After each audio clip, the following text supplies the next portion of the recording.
இப்பொழுது திரு ரங்கராஜ் பாண்டே அவர்கள் நம்மிடையே உரையாற்றுவார்கள். அஞ்சலை ஒன்றை தாவி அஞ்சலை ஒன்றாராக ஆறுயிர்க்காக அஞ்சலை ஒன்று பெற்ற அணங்கை கண்ட எல்லாரும் அஞ்சலை ஒன்றவை தான் அவனை எழுத்து காப்பான். எங்கள் வாழ்வும் எங்கள் வளமும் மங்காத தமிழென்று சங்கே முழங்கு. நல்ல மதியம் சாப்பிட்டதுக்கு பிறகு என்ன செய்யணும்னு ஒரு மணி நேரமாவது ஒரு குட்டி தூக்கம் போடணும். அதுதான் அந்த உடம்புக்கு செய்கிற நியாயம். சாப்பிட்டு காலார காலை நீட்டணும். அதுக்காக தான் என்னை கூட்டு வந்திருக்காங்க.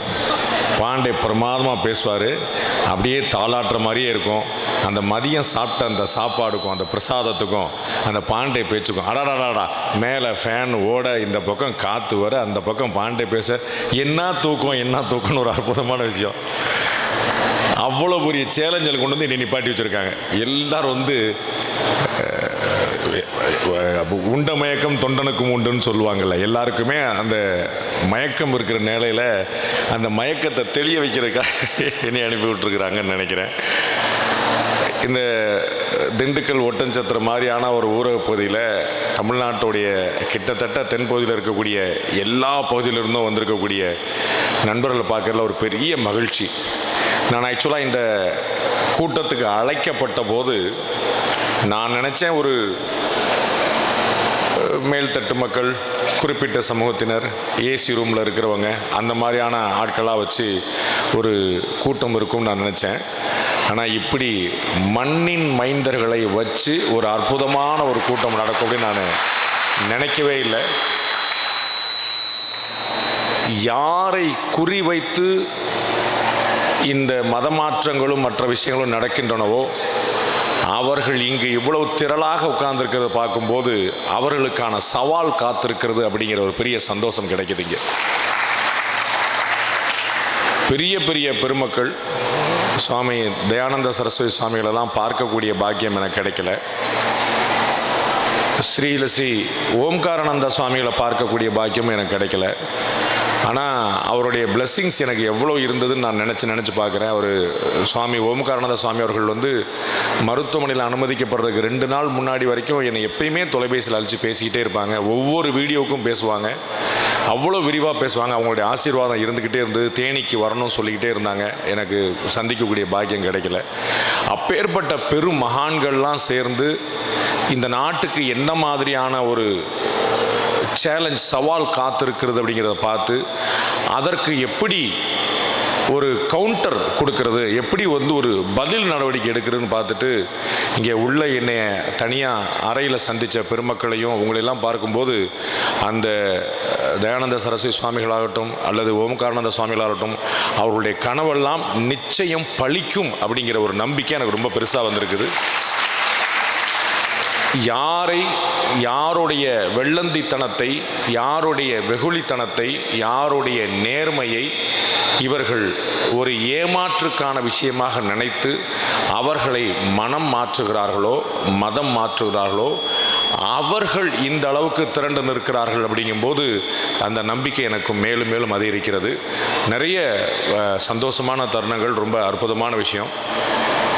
உங்களை பார்த்து நிறைய சொல்லணும், பேசணும், கேட்கணும்னு தோணுது. அதை விட நான் ஒரு சின்னதாக ஒரு 15-20 நிமிஷத்தில் என்னுடைய உரையை முடிக்கிறேன். ஒரே ஒரு தகவல் தான் நான் வச்சுருக்கிறேன். அதற்கு பிறகு நேரம் இருந்தால் நீங்கள் ஏதாவது கேள்வி கேட்கணும்னு விரும்புனீங்கன்னா அதற்கும் நான் பதில் சொல்ல காத்திருக்கிறேன். வழக்கமாக நான் கேள்வி கேட்டு தான் நீங்கள் பார்த்துருப்பீங்க. ஸோ ஒரு வித்தியாசத்துக்கு நீங்கள் கேள்வி கேட்டு நான் பதில் சொல்ல காத்திருக்கிறேன். நாம் கேள்வி கேட்டதெல்லாம் யாருங்கிறத பார்த்துருப்பீங்க. யாரை கேள்வி கேட்கணுமோ அவங்கள நம்ம கேட்டுருக்குறோம். ஸோ இந்த முறை உங்களுடைய கேள்விகளுக்கு நான் பதில் சொல்ல தயார் இருக்கேன். நம்ம பேச்சு முடிஞ்ச பிறகு இந்த தர்மரக்ஷண சமிதி அப்படிங்கிற இந்த அமைப்பு இந்த நாட்டுக்கு செய்யக்கூடிய சேவையை நான் நினச்சி வியக்கிறேன். எவ்வளவு பெரிய ஒரு கடுமையான பணியை எடுத்திருக்கிறாங்க அப்படின்னு. தர்மத்தை காப்பாற்றுவதற்கான ஒரு கூட்டம், ஒரு சபை அப்படின்னு வச்சுருக்காங்க. இந்த தர்மம் அப்படிங்கிற வார்த்தைக்கு எவ்வளவு அர்த்தங்கள் இருக்குன்னா அதிகமான அர்த்தங்கள் இந்த வார்த்தைக்கு தான் இருக்குது. நம்ம பார்த்துருப்போம், ஊரில் சாதாரணமாக சொல்லுவாங்க தர்மம் போடு சாமி அப்படிம்பாங்க. அப்போ ஒரு பிச்சை போடுறதும் தர்மமாக மாறிக்குது. நல்லது செய்கிறதுக்கு வந்து தர்மம் தலை காக்கும் அப்படின்னு சொல்லி சொல்லுவாங்க. தர்மம்ங்கிறது அறம் அப்படிங்கிற சென்ஸ்லேயும் இருக்குது, தர்மம்ங்கிறது நியாயம் அப்படிங்கிற சென்ஸ்லேயும் இருக்குது. இது தர்மம் இல்லைப்பா அப்படின்னு சொல்லுவோம்ல, அப்படி நீ செஞ்சுருக்க கூடாது, இது தர்மம் இல்லைப்பா அப்படின்னு சொல்லுவோம்ல. ஸோ நியாயம்ங்கிற அர்த்தத்தில் நிற்குது, மதம் அப்படிங்கிற அர்த்தத்தில் நிற்குது. இப்படி ஏராளமான அர்த்தத்தை கொண்டு வந்து நிப்பாட்டி இருக்குது இந்த தர்மம் அப்படிங்கிற வார்த்தை. அதில் ரொம்ப குறிப்பாக சுவாமிகளுடைய கனவு, எதிர்காலம், ஆசை என்னவா இருந்ததுன்னா, இந்த தர்மம் அப்படிங்கிற இந்த மதம் அது காப்பாற்றப்படணும் அப்படின்னு ஒரு பெரிய சவாலாக வந்து நிற்கிறது. இந்த நாட்டில் இருக்கக்கூடிய அமைச்சர் பெருமக்கள் மேடையில் வெளிப்படையாக சனாதனத்தை ஒழித்தே தீருவேன் என்று சொல்கிறார்கள்.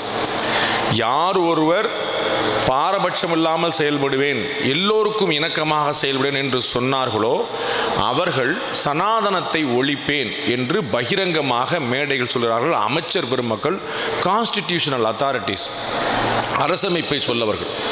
அப்போ எங்கே இருந்து அவர்களுக்கு இது மாதிரியான எண்ணம் வருகிறது அப்படின்னு சொன்னால், நமக்கு வந்து விவரம் தெரியாது அப்படிங்கிற எண்ணத்துலேருந்து அவங்களுக்கு இப்படி ஒரு ஐடியா வரும். நமக்கு நிறைய விவரம் தெரியாது என்ன ஈஸியாக சொல்லிட்டாங்க, நான் சனாதனத்தை தான் ஒழிப்பேன்னு சொன்னேன், ஹிந்து மதத்தை ஒழிப்பேன்னு சொல்லலை. அப்போ நமக்கு எளிமையான கேள்வி வருது, ஹிந்து மதத்தை ஒழிப்பேன்னு சொல்லலை, ஒழிக்க முடியாது, இவர்களால் இல்லை, இவர்களை விட பயங்கரமாக இருந்தவங்களால தான் ஒழிக்க முடியலை. அமைச்சர் திரு உதயநிதி அவர்களுடைய தகப்பனார் சொன்ன வார்த்தை, தமிழக முதலமைச்சர் மாண்புமிகு திரு ஸ்டாலின் அவர்கள் சொன்ன வார்த்தை, எங்கள் கட்சியிலேயே இருக்கக்கூடியவங்க 80% பேர் இந்துக்கள் தான் அப்படின்னு. ஸோ அந்த இந்துக்கள் வாக்களித்தால் தான் அவர்களே ஆட்சிக்கு வர முடியுங்கிற நம்ம பார்க்குறோம். அவருடைய தகப்பனார் மறைந்த அமரர் கலைஞர் கருணாநிதி அவர்கள், அவர் கடுமையான பிரச்சாரம் பண்ணி கடவுள் மறுப்பில் எவ்வளவோ செஞ்சு, எவ்வளவோ எழுதி, எவ்வளவோ பேசி, ஊர் ஊராக பண்ணி, அவருடைய கடைசி காலத்தில் அவர் செஞ்ச விஷயம் என்ன? அமரர் கலைஞர் கருணாநிதி அவர்கள் அவருடைய கடைசி காலத்தில் செஞ்ச விஷயம், மஞ்சத்துண்டு சொல்லாதீங்க, மஞ்சத்துண்டு முதல்ல போட்டுட்டு இருக்கிறாரு, சரிங்களா? மஞ்சத்துண்டு இல்லை, கடைசியாக என்ன செஞ்சார் அப்படின்னா, பெரியார் காவியம் எழுதல, ராமானுஜ காவியம் எழுதினார். புரியுங்களா?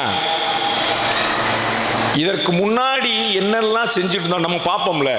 மறைந்த முதலமைச்சர் செல்வி ஜெயலலிதா அவர்கள் சொன்னாங்க, 91, 96 அவங்களுடைய ஆட்சி காலத்தில் நிறைய சேலஞ்சஸ்லாம் வந்தபோது அதுக்கு ஆட்சி கவிழ்ந்து 96 ஆட்சி இல்லாமல் பிறகு 2001 அவங்க ஆட்சிக்கு வந்த பிறகு சட்டசபையில் சொன்னாங்க, நான் முன்னாடி வேற மாதிரி இருந்திருக்கலாம், இப்போ நான் பக்குவப்பட்டிருக்கிறேன் அப்படின்னாங்க. ஸோ அவங்க ஜெயலலிதா அவர்கள் முதலமைச்சராக பதவியேற்ற போது வயது 41, முதல் முறையாக 1996 41 வயசில் சீஃப் மினிஸ்டர் ஆஃப் தமிழ்நாடு.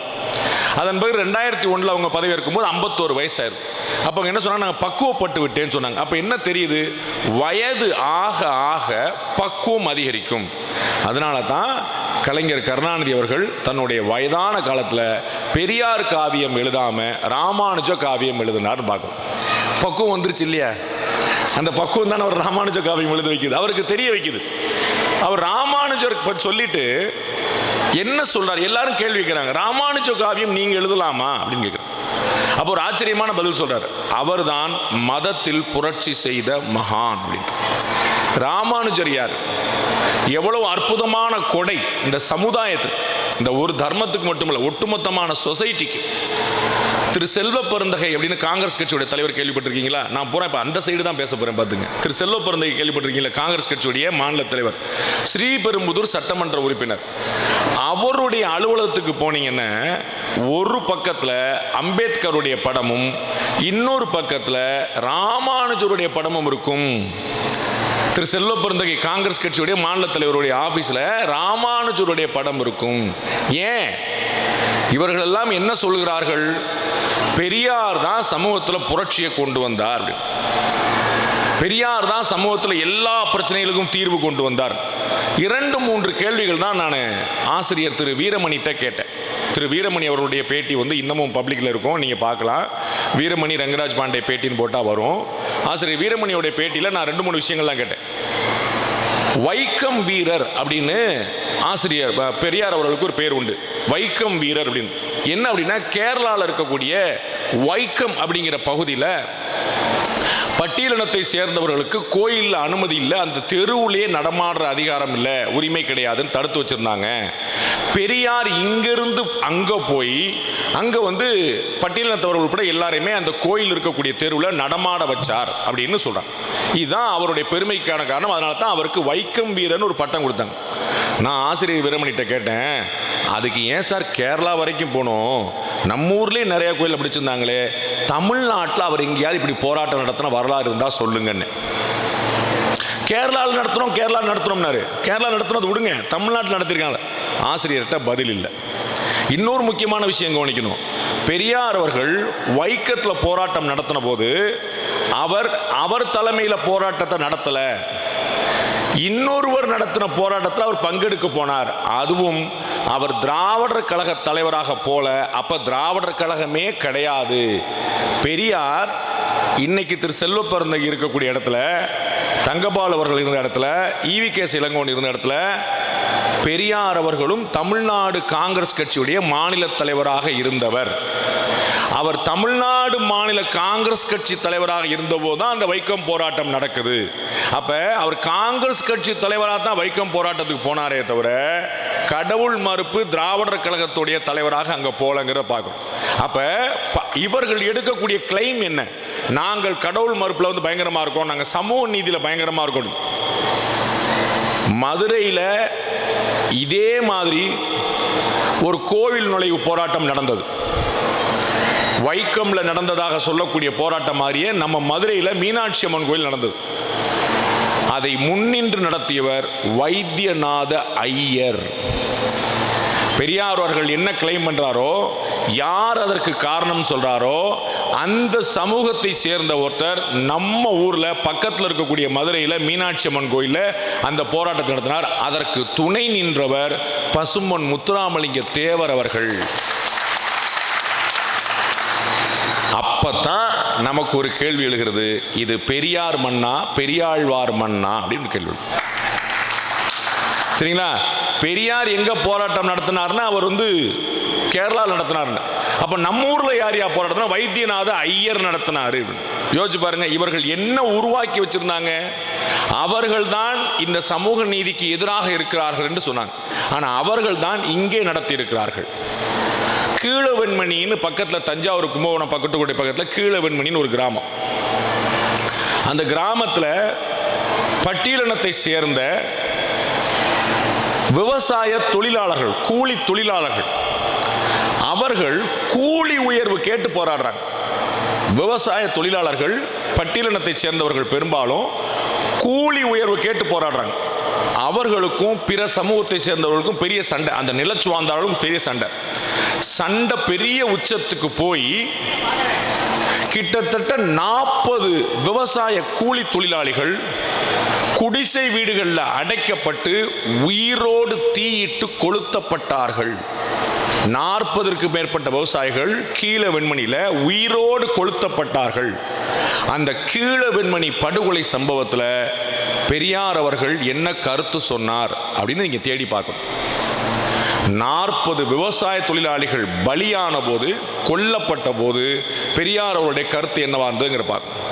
அப்ப இவர்கள் என்ன நெரேட்டிவ் செட் பண்றாங்க, அப்ப என்ன விஷயத்தை அவங்க கொண்டு வராங்கன்னு, ஒரு பொய்யை திரும்ப திரும்ப சொன்னா அது உண்மையாயிரும். நம்ம ஒரு 5 பேர் நிற்கிறீங்க, நீங்கள் கேட்குறீங்க இந்த மாதிரி பாண்டே வந்துட்டாரா நிகழ்ச்சிக்குன்னு கேட்குறீங்க. உங்கள் பக்கத்தில் இருக்கிற ஒருத்தர் சொல்கிறார் இன்னும் வரல அப்படின்னு, அடுத்தவர் சொல்கிறார் அவர் வரப்போகிறதே இல்லைன்னு, மூணாவது சொல்கிறார் இல்லைங்க அவர் திண்டுக்கல் போயிட்டாரா மதுரை போயிட்டாரா இங்கே வரப்போகிற இல்லைன்னு. அப்போ இந்த 3 பேர் சொன்னோடனே உங்களுடைய எண்ணம் என்னவாகும்? 3 பேர் சொன்னாங்கன்னா அதுதான் உண்மையாக இருக்கும் அப்படின்னு. அப்போ திரும்ப திரும்ப ஒரே ஆட்கள் இவர்கள் திரும்ப திரும்ப திரும்ப ஒரு பொய்யை சொல்லி அதை உண்மை என்பது போல் மாற்றி இந்த சமூக நீதி என்கிற பெயரில் இவர்கள் பெரிய சமூக பிளவை கொண்டு வந்துட்டே இருந்தாங்க. நமக்குள்ள நாமே ஒரு பிளவை ஏற்படுத்த முடியாது. அவர்களை கண்டு இவர்கள், இவர்களை கண்டு அவர்கள் அப்படின்னு பெரிய ஒரு பிளவை ஏற்படுத்தாங்க. அப்ப இந்த தர்மத்துக்குள்ள பெரிய ஒரு பிளவு ஏற்படுகிறது. நாம எல்லாருமே ஓர் நிறை ஓர் குலம் இந்நாட்டு மன்னர் அப்படின்னு உட்கார்ந்தோம். எல்லாருமே யூனிஃபார்மா ஒண்ணா உட்கார்ந்தோம். ஆனா நமக்குள்ள இவ்வளவு பிளவு எங்க வந்துச்சு அப்படின்னு சொல்லி சொன்னா, இது முதல்ல இங்க கொண்டு வந்தவங்க வெள்ளைக்காரங்க, நம்மளை ஆள வந்தவர்கள். இவங்கெல்லாம் ஒற்றுமையாக இருந்தா, இதை பற்றி மெக்காலே வந்து பிரிட்டன் பார்லிமெண்ட்டில் பேசுகிறாரு. அவருடைய டாக்குமெண்ட்ஸ் வந்து இன்னமும் அதிகமாக இருக்குது. நம்ம படிக்கிற பாடப்புத்தகங்களுக்கெல்லாம் தகப்பனாக இருக்கிறவர் அவர் தான். அவர் எழுதி கொடுத்த பாடத்திட்டம் தான் இன்னைக்கு வரைக்கும் நம்ம வந்து ஓடிட்டு இருக்கு. முழுக்க முழுக்க இந்த கூட்டத்தை தொழில் செய்கிறதா இல்லாமல், புட்சாலிகளா இல்லாமல், அறிவாளிகளா இல்லாமல் ஒரு கிளர்க்கு கூட்டமாக மாற்றுறதுக்கு, ஒரு கணக்கு எழுதுகிற கூட்டமாக மாற்றுறதுக்கான ஒரு முயற்சி தான் இந்த மெக்காலே திட்டம். அவர் சொல்லுகிறார், இவர்கள் ஒற்றுமையாக இருக்கிற வரை, இவர்கள் கலாச்சாரம் பண்பாட்டில் உறுதிப்பாடோடு இருக்கிற வரை இந்த இந்தியாவை நம்மால் தொடவே முடியாது. அப்போ முதல்ல இந்தியாவை வந்து கைப்பற்றணும், இந்தியாவை ஆளணும், நிம்மதியாக இருக்கணும், நீண்ட காலத்துக்கு நினச்சோன்னே இவர்களுக்குள் பேதங்களை, இவர்களுக்குள் பிளவை ஏற்படுத்துங்கன்னு சொல்லிட்டு நம்ம ஒவ்வொரு விஷயத்தையும் வந்து பார்த்தீங்கன்னா நம்ம எது எதெல்லாம் நம்முடைய அடையாளமோ அதையெல்லாம் கேலி பொருளாக மாற்றினா, எது எது நம்முடைய அடையாளமோ அதெல்லாம் கேலி பொருளாக மாற்றினாங்க. கருப்பா இருக்கிறது தான் நம்முடைய கலர், இந்த மண்ணுடைய கலர்.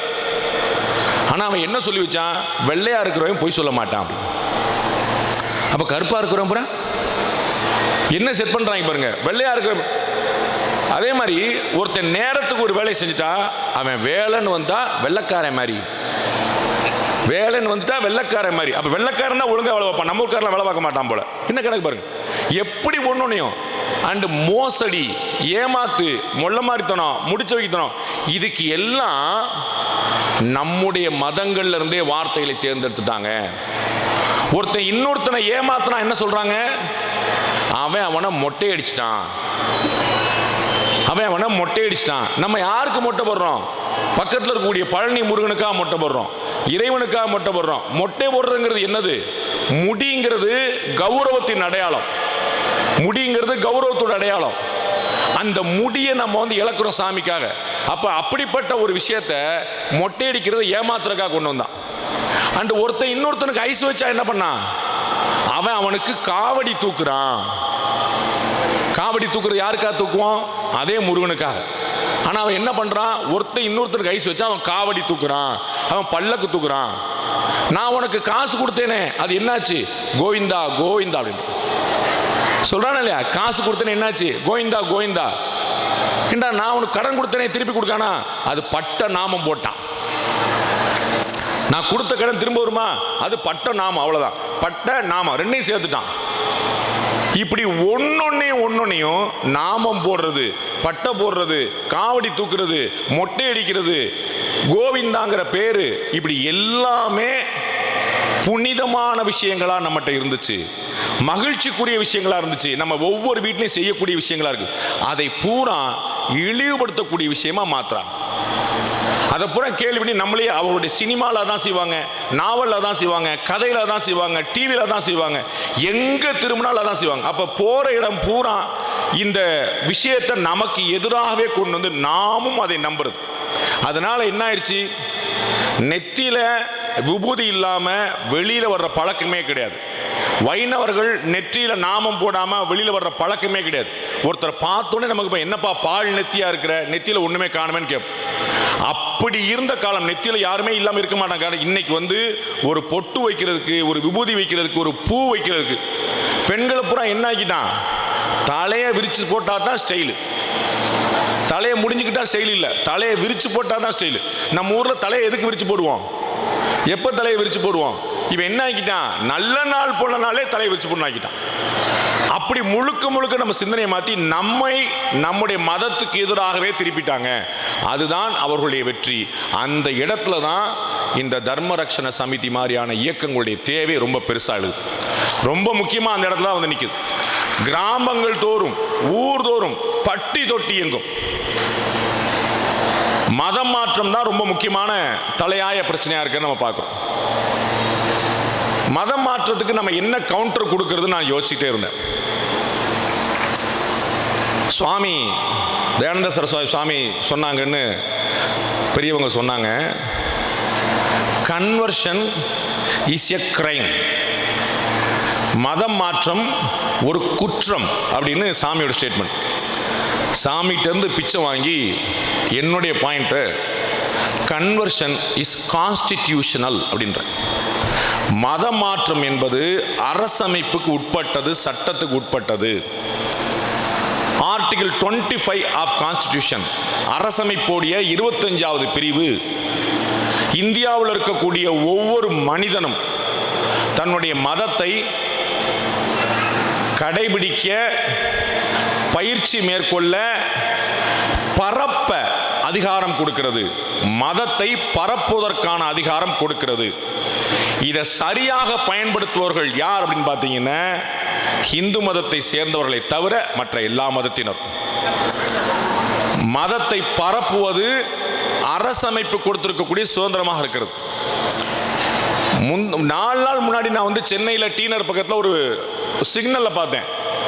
கையில் ஒரு உண்டியலோட ஒரு 10-15 பிட் நோட்டீஸோட ஒரு அம்மா, ஒரு 50 வயசு மதிக்கத்தக்க அம்மா கார் காரா ஒருத்தவங்களுக்கு அந்த மதமாற்ற நோட்டீஸை கொடுக்குறாங்க. நீங்கள் வாங்க, கர்த்தர் இருக்கிறார், இயேசு இருக்கிறார் சொல்லி கொடுத்துருக்குறாங்க. அவர்கள் தங்களுடைய வேலையை கபாலீஸ்வரர் கோயிலுக்கு உள்ளே உட்காந்து பைபிள் படிக்கிறாங்க. கபாலீஸ்வரர், சென்னையில் கபாலீஸ்வரர், மயிலாப்பூர் கபாலீஸ்வரர் கோயிலுக்கு உள்ளே உட்காந்து படிக்கிறாங்க. அவர்கள் செல்கிற இடமெல்லாம், இருக்கிற ஆட்கள்லாம் அடி வாங்கினா கூட பிரச்சனை இல்லைன்னு சொல்லி பண்ணிட்டு இருக்காங்க. நாம் என்ன நினைக்கிறோம்?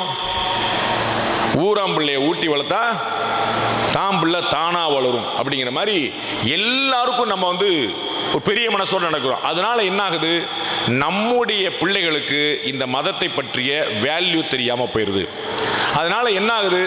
பக்கத்தில் இருந்த பாகிஸ்தானில் கிட்டத்தட்ட 30% இந்துக்கள் இருந்தாங்க.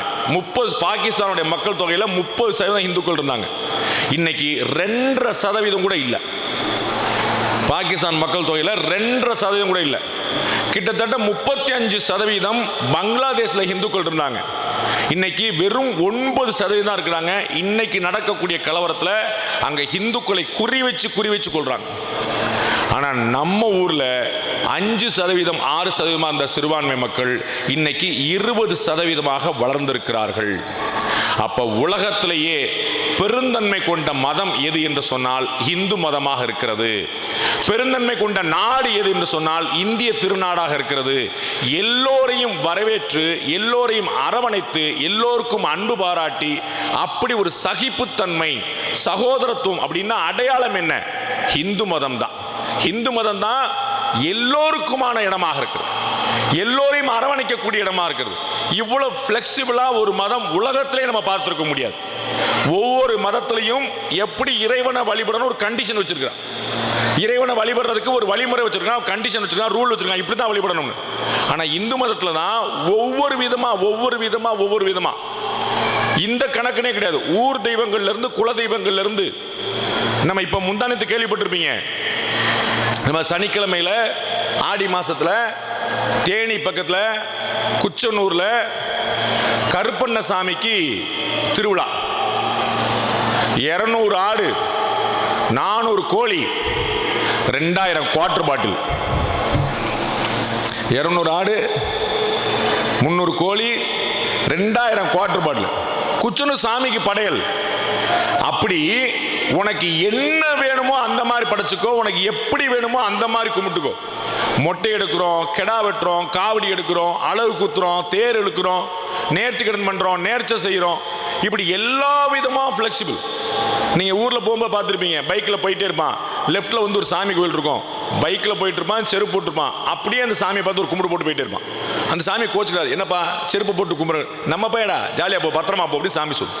அப்படி எல்லா விதமான ஃபிளெக்சிபிலிட்டி இருக்கக்கூடியது இந்து மதம்.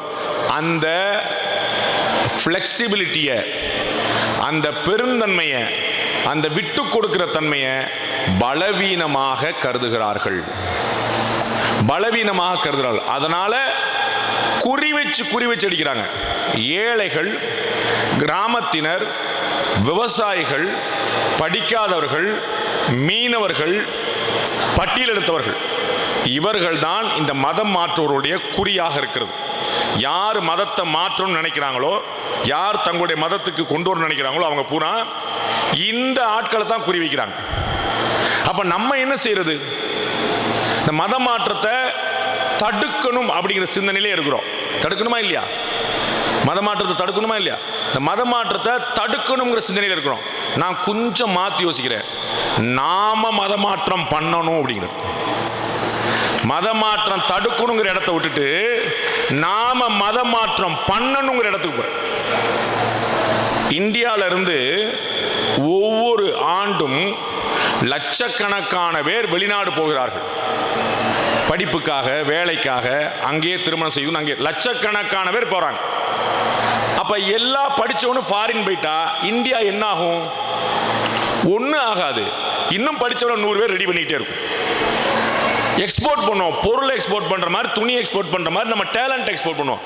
அதை மாதிரி அவர்கள் மதம் மாற்ற முயற்சிக்கிறார்கள் என்று சொன்னால் டிஃபென்சிவ் சைட்லேயே இல்லாமல் மதம் மாற்றாங்களேன்னு கவலைப்பட்டுருக்காம நீ 4 பேரை ட்ரை பண்ணு, நான் 40 பேரை ட்ரை பண்ணுறோம் சொல்லணும். நம்ம அந்த பக்கம் மீன் பிடிக்க போயிடணும்.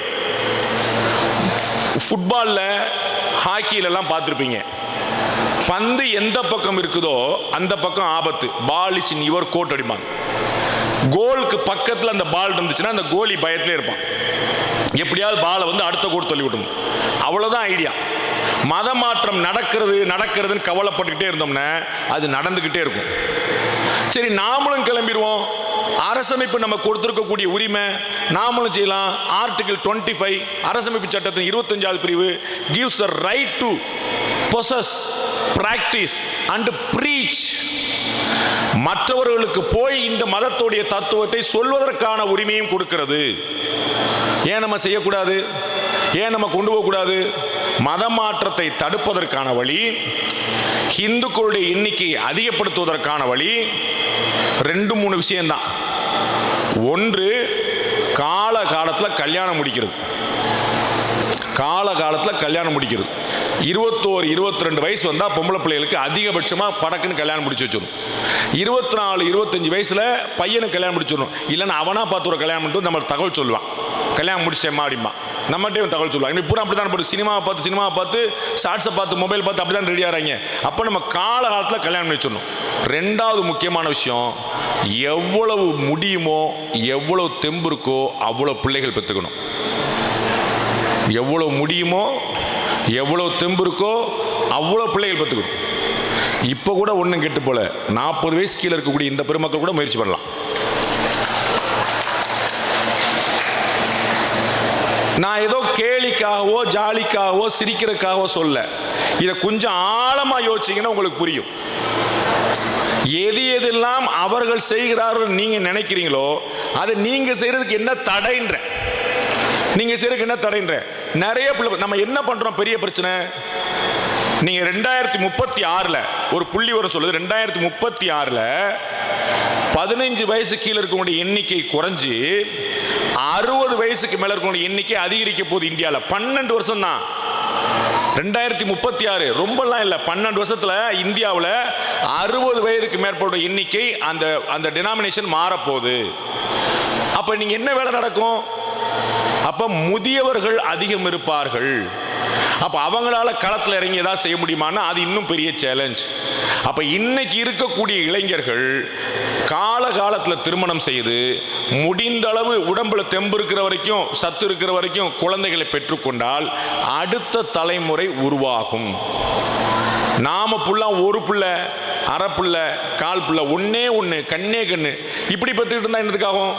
அப்போ எவ்வளவு முடியுமோ அவ்வளோ அதிகமான குழந்தைகள். அப்போ இது ஒரு பிரச்சனை வரும்னு நினைக்கலாம். நிறைய குழந்தை பெற்றுக்கிட்டு எப்படிங்க? பிரச்சனை வந்தால் கவர்மெண்ட் கவலைப்படட்டும், எல்லாருக்கும் ஒரு சட்டம் கொண்டு வரட்டும். முன்னாடி என்ன சொன்னாங்க? இந்த குடும்ப தடை சட்டம் சொல்லியிருக்காங்கல்ல, குடும்ப கட்டுப்பாடு சட்டம் வச்சாங்கல்ல.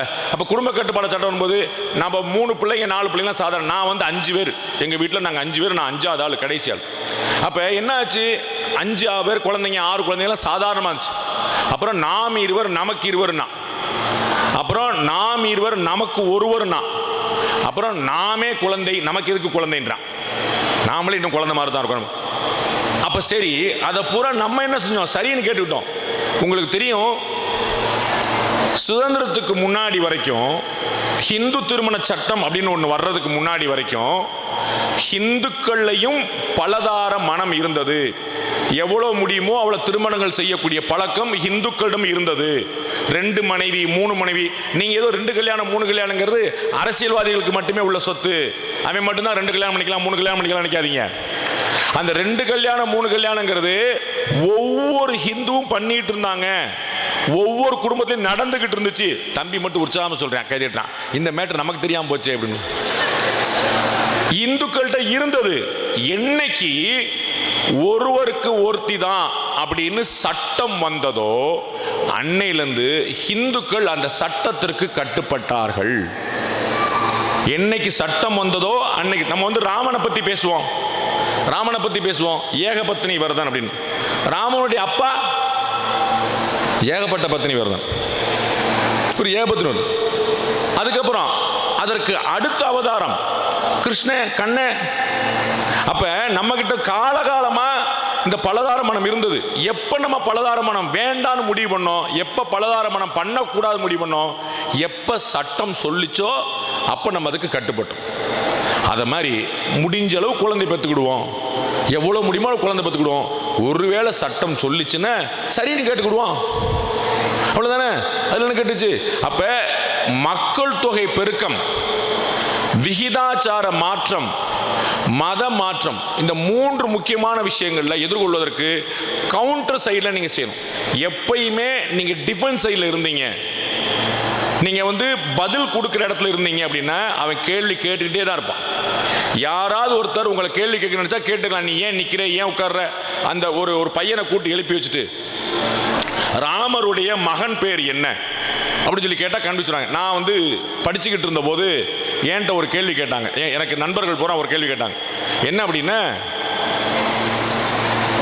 ஜீசஸ் எப்ப பிறந்தார்னு தெரியும், ஜீசஸ் எப்ப பிறந்தார்னு எல்லாருக்கும் தெரியும், நபி ஸல்லல்லாஹு அலைஹி வஸல்லம் எப்ப பிறந்தார்னு எல்லாருக்கும் தெரியும், ஆனா உங்க கடவுள் எப்ப பிறந்தார்னு தெரியுமா? தெரியாது. அப்படின்னா அந்த கடவுளே இல்லைன்னு தெரிஞ்சுக்கங்க. அப்படி ஒரு எங்க பசங்களுக்குள்ளே, படிக்கிற பசங்களுக்குள்ளே ஒரு பிரச்சாரம். எங்களுடைய கடவுள் எப்ப பிறந்தாருன்னு தெரியும், அவருடைய கடவுள் எப்ப பிறந்தாருன்னு தெரியும், உங்க கடவுள் எப்ப பிறந்தாருன்னு தெரியாது, அதனால அது பொய், அது கற்பனை கதை, அப்படி உண்மையிலே ஒன்று நடக்கலை அப்படின்னு. எங்க பசங்கள்லாம் வந்து, மாப்பிள்ளை இந்த மாதிரி ஒரு பெரிய பிரச்சனை ஓடிட்டு இருக்கு நம்ம குரூப்ல, நீ தான் இதுக்கு வந்து ஒரு சொல்லணும், பதில் சொல்லு அப்படின்னு என்கிட்ட கேட்டேன். அப்ப நான் வந்து ஒரு போனேன், என்னப்பா பிரச்சனை, இந்த மாதிரி பிரச்சனை. நான் அப்ப கேட்டேன், உன்னுடைய டேட் ஆஃப் பர்த் சொல்லுன்னு. அவன் சொன்னான், உங்க அப்பாவுடைய டேட் ஆஃப் பர்த் சொல்லுன்னு. எனக்கு ஞாபகம் இல்லை, இந்த இயர் மட்டும் ஞாபகம் இருக்கு, வருஷம் மட்டும் ஞாபகம். உங்க அப்பாவுடைய டேட் ஆஃப் பர்த் சொல்லுன்னு. எனக்கு தெரியலண்ணா. உங்க அப்பாவுடைய டேட் ஆஃப் பர்த் சொல்லுன்னு. அப்படி சம்பந்தமே கிடையாதுண்ணா. அப்பா அப்படி ஒரு ஆளே கிடையாதா? தெரிஞ்சுக்கோ, நீங்க எல்லாம் நேத்து வந்தவங்க, நாங்க அப்பாவுடைய அப்பா. இவர்கள் என்று பிறந்தால் என்று உணர முடியாத இயல்பினலாம் எங்கள் தாய். என்னைக்கு வந்தானே தெரியாது. அன்னில் கல் தோன்றி மண் தோன்றா காலத்தை முன் தோன்றிய மூத்த குடி. 3000 வருஷம் ரெக்கார்ட் டாக்குமெண்ட்ல இருக்கு தொல்காப்பியம். 3000 வருஷம். அந்த தொல்காப்பியத்தில் நம்முடைய கண்ணன் மாயோன் பற்றியும், நம்முடைய முருகன் பற்றியும், நம்முடைய கொற்கை பற்றியும், துர்க்கை அம்மன் பற்றியும், இப்படி கொற்றவை பற்றியும், இப்படி ஒவ்வொரு சாமி, நம்ம எந்த சாமியெல்லாம் கும்பிடுறோமோ அந்த சாமியை பற்றின ரெக்கார்டு பூர்வமான ஆதாரம் 3000 வருஷத்துக்கு முன்னாடி நம்ம ஊர்ல இருக்கு. தொல்காப்பியம் டாக்குமெண்ட் இருக்கு. இது வந்து எழுத்துல வந்தது. அதற்கு முன்னாடி எத்தனை ஆயிரம் காலங்கிறது யாராலையும் கற்பனை பண்ண முடியாது. ஆனால் கிறிஸ்து பிறந்தே 2000 வருடங்கள் தான் ஆகிறது. இஸ்லாம் பிறந்தே 1500 வருடங்கள் தான் ஆகிறது. நம்ம ஊர்ல இருக்கக்கூடிய ஒவ்வொரு கோயிலுமே 1500 2000 வருஷம் பழசு. ஒவ்வொரு கோயிலுமே அவ்வளோ பழசு. அப்ப யோசிச்சு பாருங்க, எப்பேற்பட்ட பாரம்பரியம் மிக்கமர். யாரோ வருவார்கள், ஏதோ ஒரு ஆட்சி நடக்குது, அவர்கள் அழித்து விடுவார்கள் நினைக்காதீர்கள். இதே இந்து மதம், இதே இந்திய திருநாடு வெள்ளையர்களின் ஆட்சியை எதிர்கொண்டது. வெள்ளையர்களை எதிர்கொண்டோம். மதம் மாற்றத்தை அவங்களுடைய அடிப்படை வசதியா வச்சிருந்தாங்க. நம்முடைய கலாச்சாரம் பண்பாடை சிதைக்கிறது அவங்களுடைய கடமையா வச்சிருந்தாங்க. அவர்களை எதிர்கொண்டோம். அவர்களுக்கு முன்னாடியே முகலாயர்களை எதிர்கொண்டோம். கிட்டத்தட்ட 1000 வருஷம் அந்த 2 பேரும் சேர்ந்து.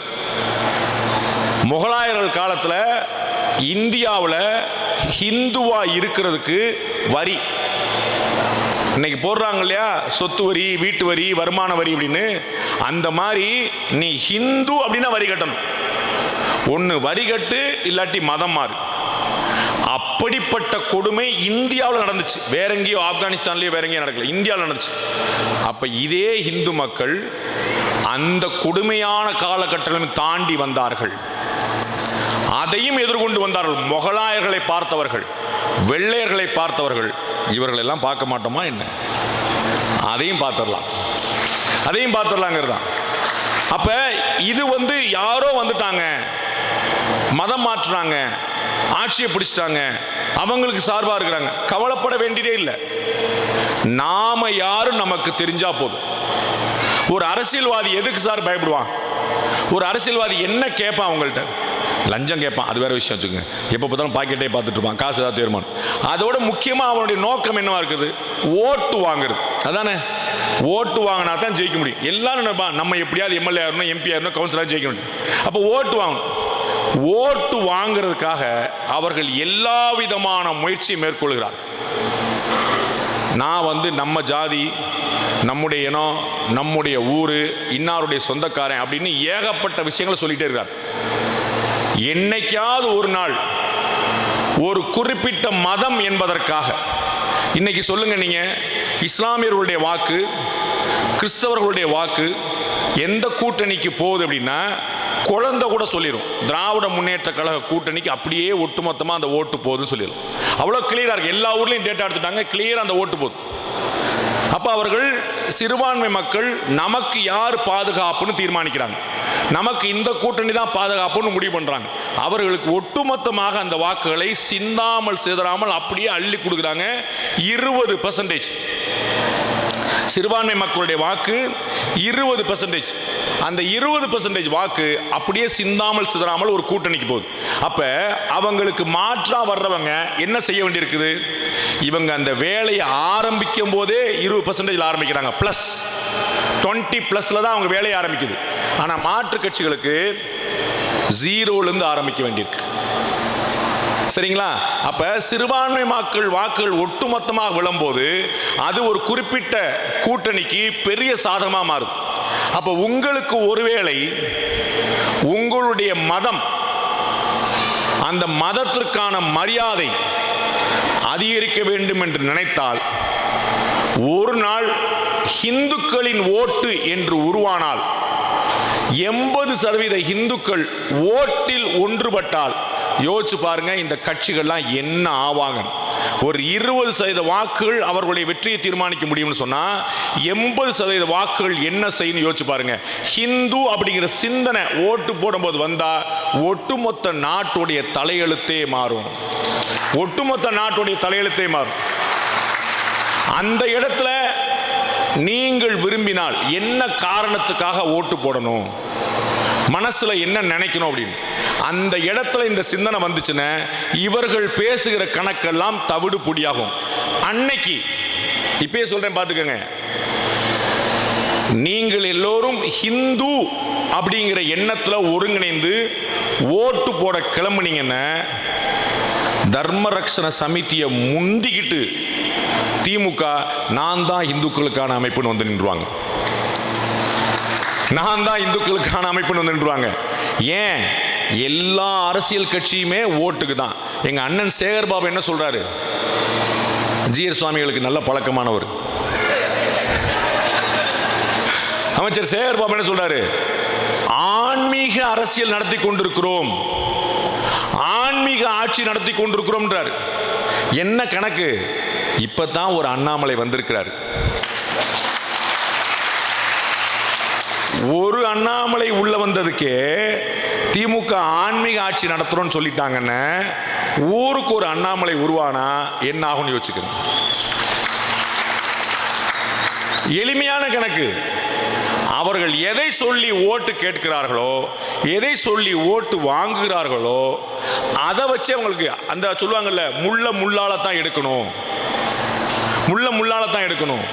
அப்ப நாம டிஃபென்ஸ் சைட்ல இல்லாம, நம்ம பதில் சொல்லி கொண்டே இருக்காம, விளக்கம் சொல்லிக்கிட்டே இருக்காம, நாம பதிலுக்கு கேள்வி கேட்கிற இடத்துக்கு நகர்ந்து, நாம நம்முடைய மதத்தை பிரச்சாரம் செய்யக்கூடிய இடத்துக்கு இருந்து இனிமேல் நடக்கக்கூடிய ஒவ்வொரு கோவில் திருவிழாலையும், ஊரில் நடக்கக்கூடிய ஒவ்வொரு கோவில் திருவிழாலையும் கடந்த ஆண்டு 1000 பேர் கலந்து கொண்டால் அடுத்த ஆண்டு 2000 பேர் கலந்துக்கணும், அதற்கடுத்த ஆண்டு 3000 பேர். நாளை இப்படி ஊரில் நடக்கக்கூடிய திருவிழாக்கள்லாம் வந்து பயங்கர விசேஷமாக எல்லோரையும் அரவணைத்து எல்லோரையும் அழைத்து வந்து, இது திருவிழா, அவனா வருவான் அவனா வரட்டும், வந்தா வர்றான் வராட்டி போறான்னு இல்லாம, இது நம்முடைய ஊர் திருவிழா, இது நம்முடைய கோவில் திருவிழா அப்படின்னு கொண்டு வந்து எல்லாரும் பார்க்கணும். சிறுபான்மை மக்கள்கிட்ட ஒரு பெரிய ஆச்சரியமான பழக்கம் இருக்கு. அவர்கள் ஒரு போராட்டத்திற்கு போனால் கூட குடும்பத்தோடு வந்து நிற்பாங்க. மனைவி மக்கள் பிள்ளைகளோட குடும்பத்தோடு வந்து நிற்பாங்க. நமக்கு அப்படி என்ன கேடு? நம்ம ஏன் ஒன்றுபட மாட்டோம்? கூட்டத்தை பார்த்தானே எல்லாருமே யோசிப்பாங்க. இன்னைக்கு எனக்கு உள்பட அத்தனை பேருக்குமே ஒரு பெரிய ஆச்சரியம் என்ன ஏற்பட்டுச்சு, தர்ம ரக்ஷண சமிதியில் ஒட்டஞ்சத்திரத்தில் இவ்வளோ பெரிய கூட்டமானு எனக்கு ஆச்சரியமா போச்சு. இவ்வளோ பெரிய கூட்டமா அப்படின்னு நான் நினச்சது ஏதோ ஒரு 100 பேர் வச்சுக்கிட்டு பேசிகிட்டு இருப்பாங்கன்னு நினச்சேன். இப்படி ஒரு ஆயிரக்கணக்கான மக்கள் இந்த 4 மணிக்கு இந்த வெயிலில் வந்து இந்த ஒட்டஞ்சத்திரத்தில் இத்தனை 1000 பேர் கூடி நிற்க முடியும்னா அதுதான் மற்றவங்களுக்கு கவனத்தை இருக்கும், அதுதான் கவனத்தை இருக்கும். அப்போ பெரும் கூட்டமாக நாம் திரண்டு நம்முடைய ஊர் கோவில்கள், நம்முடைய ஊரில் இருக்கக்கூடிய மற்ற மதத்தவர்கள், அவங்க அத்தனை பேர்கிட்டையுமே நம்ம போய் பேசணும். நம்முடைய மதத்துடைய கீர்த்தியை பேசணும், நம்முடைய மதத்துடைய புகழை பேசணும், நம்முடைய பெருமக்களுடைய கீர்த்தியை பேசணும். இது நடக்க ஆரம்பித்தா அவங்க யோசிக்க ஆரம்பிப்பாங்க, என்னடா நம்ம தான் மீன் பிடிச்சிக்கிட்டு இருந்தோம், இப்போ பூரா இவங்க இந்த பக்கம் வந்துட்டாங்களே அப்படின்னு. சாமானிய ஏழை விவசாயிகள், கிராமத்தினர், பட்டியலினத்தவர்கள், மீனவர்கள், இவர்கள் அத்தனை பேருமே அவர்கள் குறிவைக்கிறார்கள். இந்த அத்தனை பேருமே சேர்ந்து இந்த வேலையை ரிவர்ஸில் பண்ண ஆரம்பிச்சிடணும். அவர்களை குறிவைக்க ஆரம்பிச்சிட்டோம், அவங்க வீடு தேடி பேச ஆரம்பிச்சிட்டோம், நம்முடைய மதத்துடைய கீர்த்தியை பெருமையை பேச ஆரம்பிச்சிட்டோன்னே கேமே மாறும். அதோட இன்னொரு முக்கியமான விஷயம் இருக்கு. இசைஞானி இளையராஜா இருக்கிறார் இல்லையா, இசைஞானி இளையராஜா இருக்கா இல்லையா, அவருடைய ஒரு மகன் இஸ்லாத்துக்கு மாறிட்டார். அவருடைய ஒரு மகன் இஸ்லாத்துக்கு மாறிட்டார். பிரபலமான இடத்துல ஒருத்தர் மாறும்போது அது ஒரு பெரிய ஒரு இம்பாக்டை கிரியேட் பண்ணுது. நாமளும் பிரபலமான ஆட்களை பிடிப்போம், நாமளும் பிரபலமான ஆட்களை பார்த்து பேசுவோம், நம்முடைய மதத்துடைய புகழை பரப்போம், அந்த முயற்சியை மேற்கொள்வோம். இந்து மதத்தை பரப்புறது குற்றம் இல்லைல்ல, மற்ற மதங்களை பரப்புவதற்கான உரிமை இருக்குன்னு இந்து மதத்தை பரப்புறது எப்படி குற்றமாயிரும்? அப்ப நாம் இதுக்கு கவுண்டர். நம்முடைய சுவாமி அவர்கள் சொன்னார், கன்வர்ஷன் இஸ் எ கிரைம். அது ஒரு பார்வை இந்த பக்கத்தில் நடக்குது, அதை நாம பண்ண ஆரம்பிச்சிட்டோம்னா கன்வர்ஷன் இஸ் கான்ஸ்டிடியூஷன். எப்பயுமே யார் முதல் அடி எடுத்து வைக்கிறார்களோ அவர்களுக்கு வெற்றிக்கான வாய்ப்பு அதிகம். உங்க மேல ஒருத்தர் வந்து ஒரு எஃப்ஐஆர் கேஸ் போடுறாருன்னு வச்சுக்கோங்க, உங்க மேல ஒருத்தர் எஃப்ஐஆர் கேஸ் போடுறாருன்னு நீங்க பதில் சொல்லணும், நீங்க பதில் சொல்லணும், போலீஸ் ஸ்டேஷன் போய் விளக்கம் கொடுக்கணும். நீங்க அவர் மேல எஃப்ஐஆர் போட்டா அவர் பதில் சொல்லணும், அவ்வளவுதான். யார் முந்திக் கொள்கிறோம் என்பதில் இருக்கிறது. அப்ப அவர்கள் நம்ம ஊருக்கு வந்து மதமாற்றத்தை ஒரு அடிப்படை விஷயமாக எடுத்துக்கொள்வதற்கு முன்னால் நாம் அந்த விஷயத்தை கையில் எடுத்தோம்னா அதுல வெற்றி உத்தரவாதம். இன்னும் ஒரே ஒரு விஷயம், இந்த மதத்தை காப்பவர்கள், ஹிந்து மதத்தை காப்பவர்கள் என்னால் அடித்து சொல்ல முடியும், இந்தியா முழுக்க, நகரம் முழுக்க, கிராமம் முழுக்க பார்க்கும்போது இந்த மதத்தை யார் காத்து கொண்டிருக்கிறார்கள் சொன்னால் பெண்கள் தான் காப்பாற்றி கொண்டிருக்கிறார்கள். இந்த மதத்தை பெண்கள் தான் காப்பாற்றி கொண்டிருக்கிறார்கள். இன்னைக்கு ஆண்கள் அவர்களுடைய எல்லா கலாச்சாரத்தையும் பண்பாட்டையும் விழுமைகளையும் விட்டு தொலைத்துக் கொண்டே இருக்கிறார்கள். நாகரிகம் என்ற போர்வையில், நகர்மயமாக்கல் என்ற பொருள் போயிட்டு இருக்காங்க. இந்த பெண்கள் தான் இன்னைக்கும் நம்முடைய தாய் வழியாக வந்து 6 மணிக்கு முகத்தை அலம்பி ஃபேஸ் வாஷ் பண்ணி சாமியை கும்பிட்டு நீ வந்து பூஜை போடு, விளக்கேத்து அப்படிங்கிற மாதிரி விஷயங்கள் வரை சொல்லி கோயிலுக்கு கூட்டு போகிறது, குழந்தைகளை கூட்டு போய் நம்மால் வந்து இந்த கணவன்மார்கள் வந்து பள்ளிக்கூடத்துக்கே பையனை கூட்டு போக மாட்டான், கோயிலுக்கு இப்படி கூட்டு போவான். அப்போ இந்த அம்மாக்கள் மட்டும்தான் கோயிலுக்கு போனாலும், பள்ளிக்கூடம் போனாலும், கல்லூரி போனாலும் எங்கேயுமே வாழு மாதிரி தன்னுடைய பிள்ளையும் பிடிச்சிக்கிட்டே போய் இந்த கலாச்சாரத்தை அடுத்த கட்டத்துக்கு காப்பாற்றி சென்று கொண்டிருக்கக்கூடியவர்களாக இந்த தாய்மார்கள், பெண்கள் தான் இருக்கிறார்கள். அவர்களுடைய சிரம் தாழ்ந்து அவர்களுடைய தாளை, அவர்களுடைய காலை என்னுடைய தலையில் வைத்துக்கொண்டு அவர்கள் தான் இந்த மதத்தை காப்பாற்ற முடியும் என்று நம்பி, அவர்கள் இந்த மதத்தை காப்பாற்றுவார்கள் என்று நம்பி இந்த உரையை முடிக்கிறேன். நன்றி, வணக்கம்.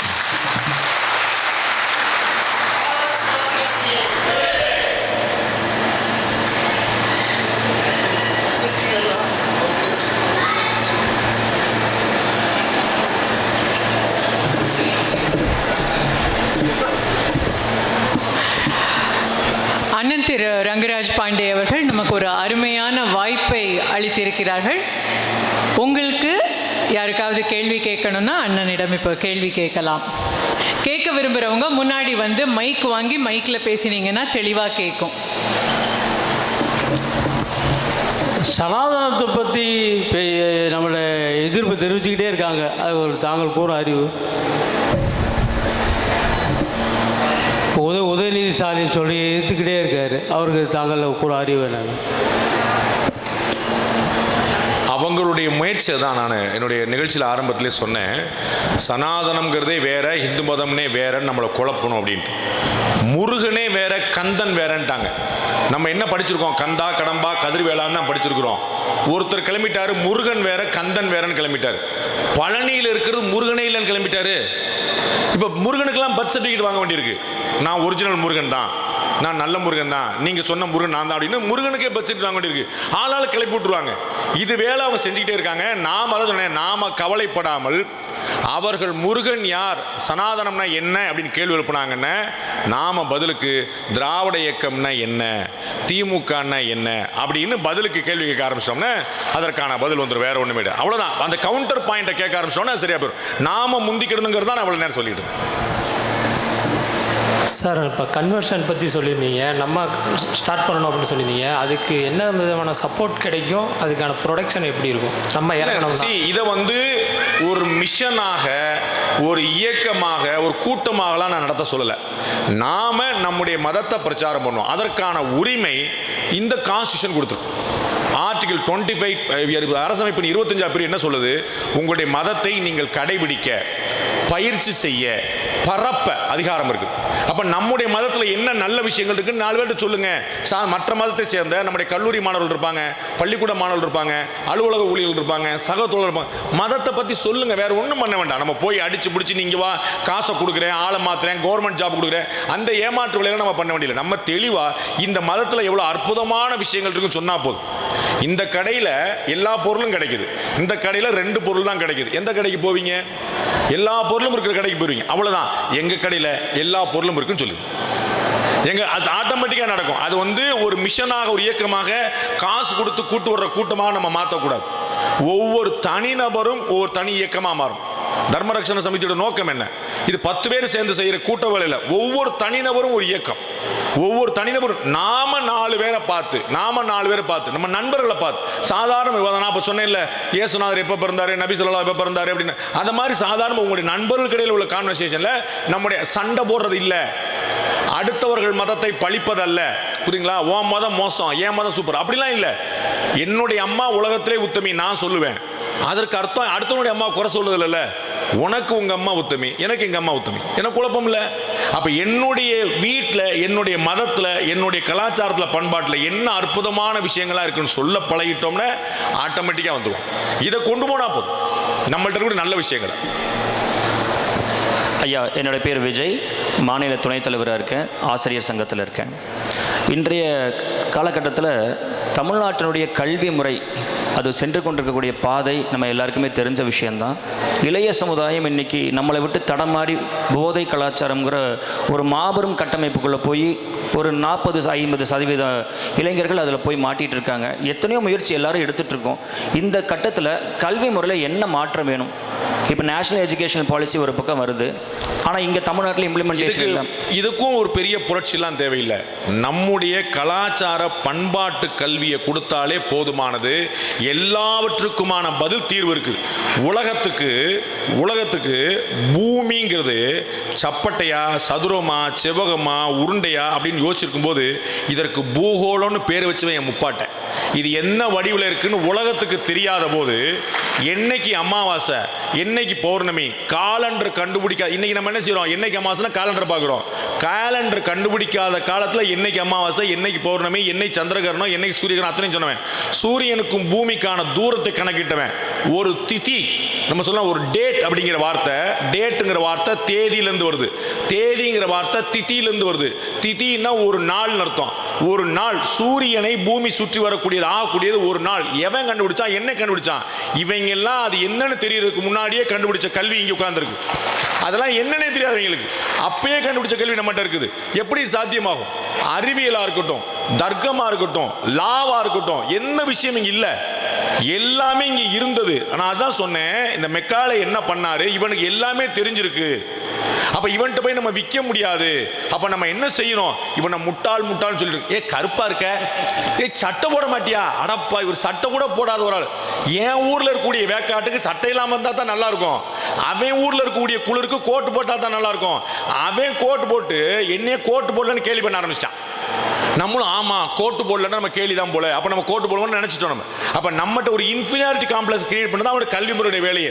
பிளஸ் இந்த போதைப் பொருள் வந்து ஒரு திட்டமிட்ட ஒரு சதி. கரெக்ட். ஸ்ரீலங்கால 2009 இறுதிக்கட்ட போர் முடிஞ்சிருச்சு. அதற்கு பிறகு போர் முடிஞ்சு போச்சு. ஆனா அதற்கு பிறகு நாளைக்கு யாரும் தலையெடுத்துடக்கூடாதுங்கிறதுக்காக அங்க போதைப் பொருள் நடமாட்டம் அதிகம். தமிழ்நாட்டுக்கு வரக்கூடிய பாதி போதைப் பொருள் ஸ்ரீலங்கா வழியா தான் வரும். ஸ்ரீலங்காவில் ஏன் இந்த போதைப் பொருளை எடுத்துட்டு நாளைக்கு ஒருத்தனுக்குமே இந்த போராட்ட குணமே வந்துடக்கூடாதுங்கிறக்கான முயற்சி.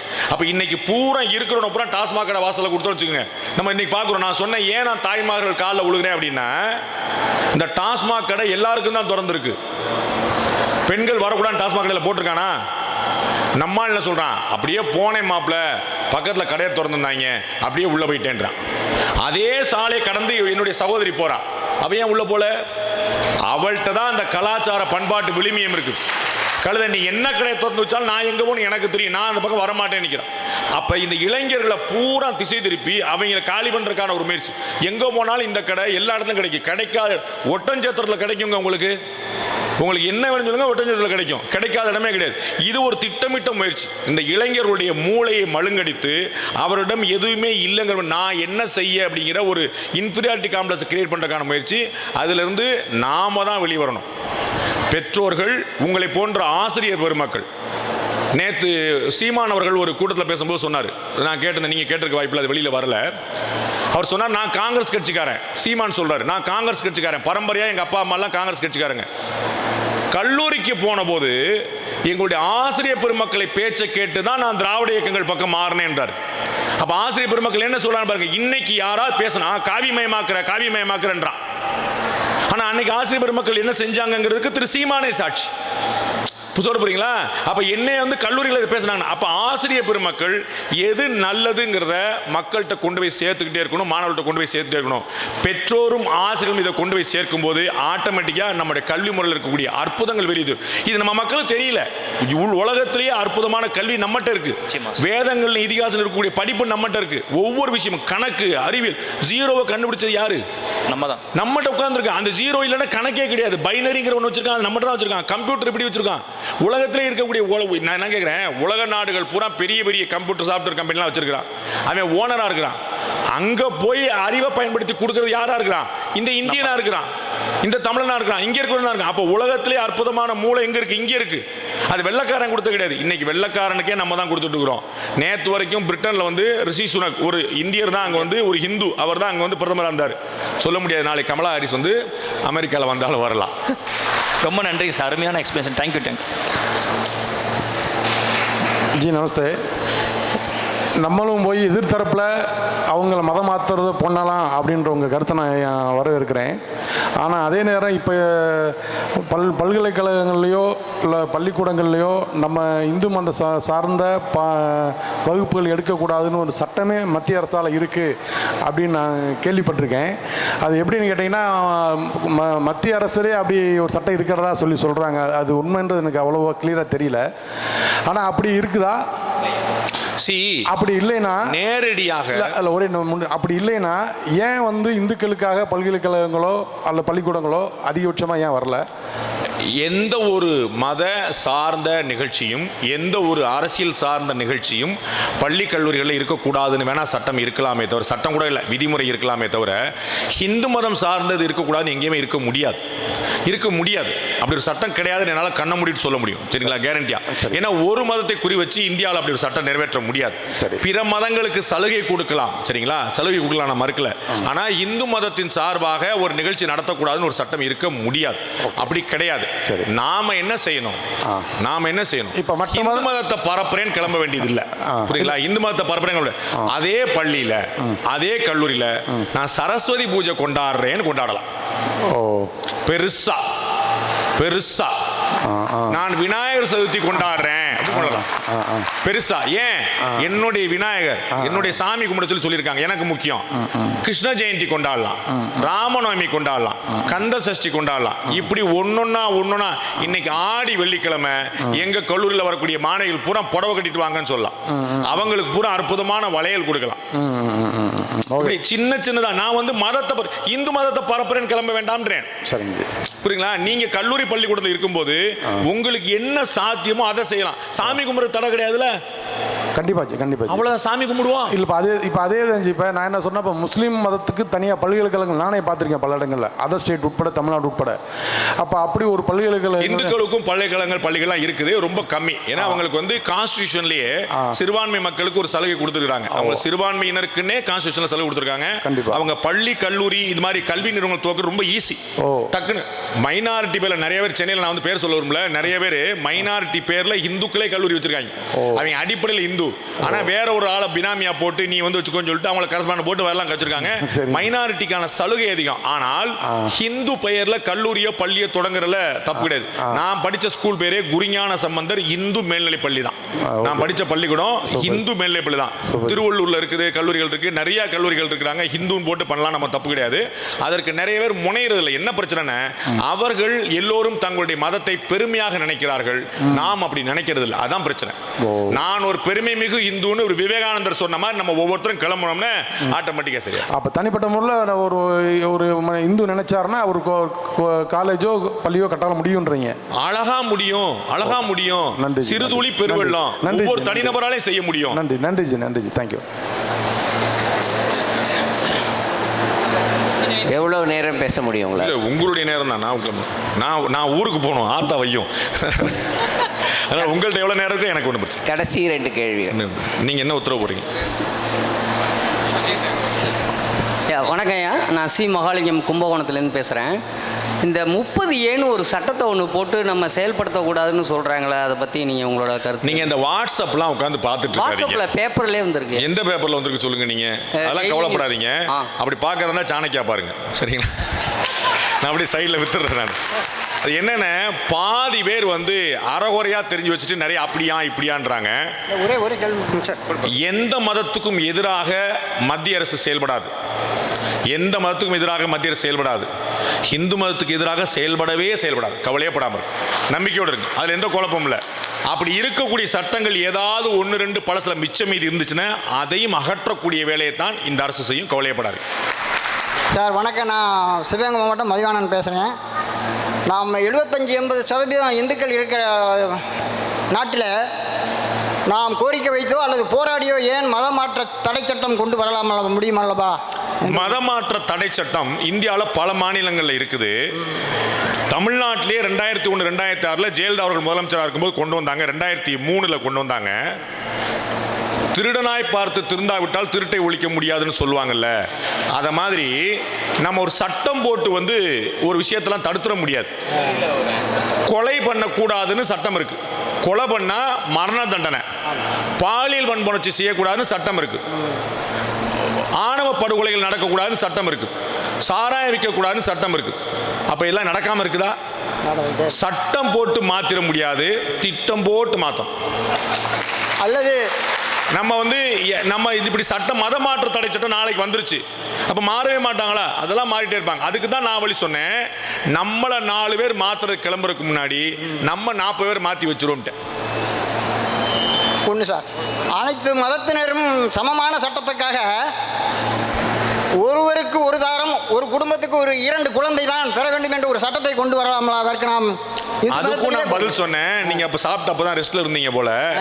அதுக்கும் நான் பதில் சொன்னேன். என்னன்னா, அனைவருக்கும் ஒரு மனைவி, ஆளுக்கு ஒரு மனைவி தாங்கிறது நம்ம சட்டம் நம்ம ஏத்துக்கிட்டோம்.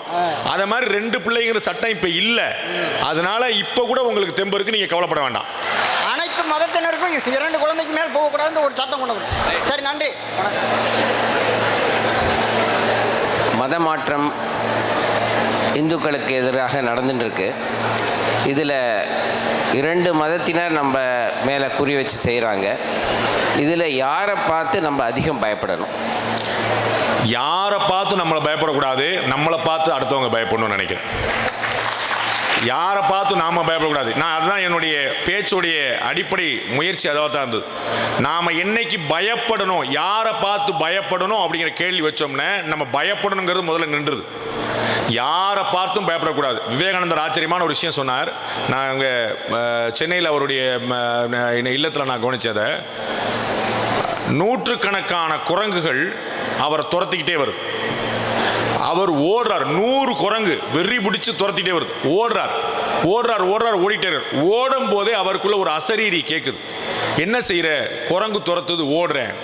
எவ்வளவு தூரம் ஓடுவ தெரியல, எப்போ முடிப்ப தெரியல.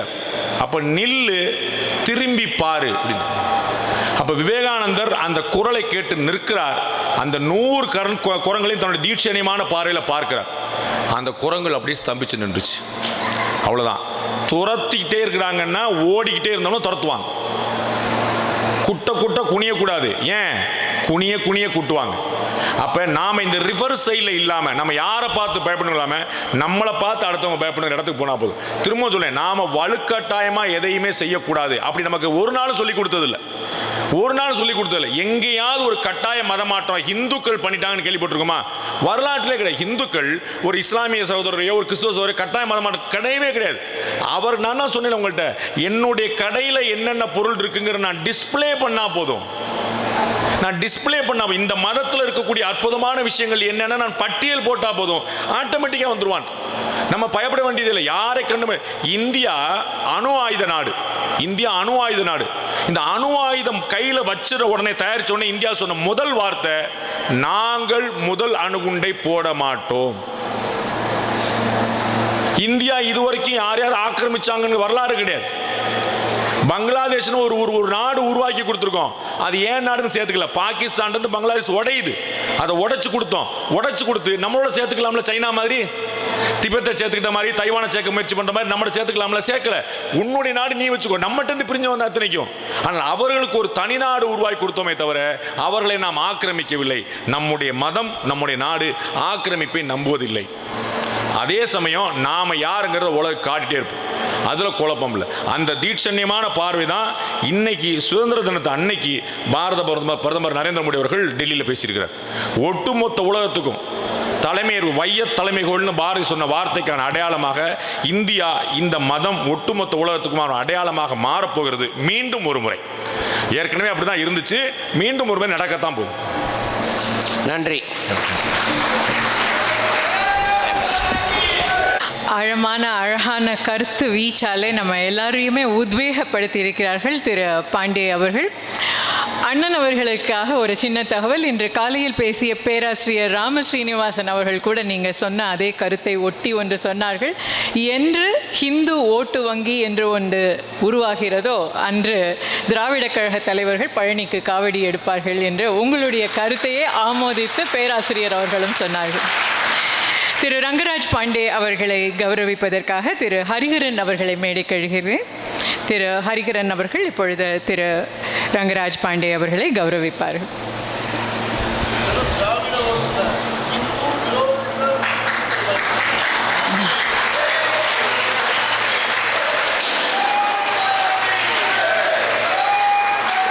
இந்த தயானந்த சரஸ்வதி சுவாமி அவர்களுடைய பிறந்த நாளான இந்த நன்னாளிலே திரு பாண்டே அவர்கள் கூறியது போல, எதுக்கும் பயத்தினால் ஒரு நடவடிக்கை எடுக்காமல் எதிர்ப்பாக நாம் நடவடிக்கை எடுத்து நாம் எதிரியை திரும்பி பார்த்தால் அவர்களும் ஓடத் துவங்குவார்கள் என்ற கருத்தை நாம் மனதில் ஆழமாக இருத்திக் கொள்வோம்.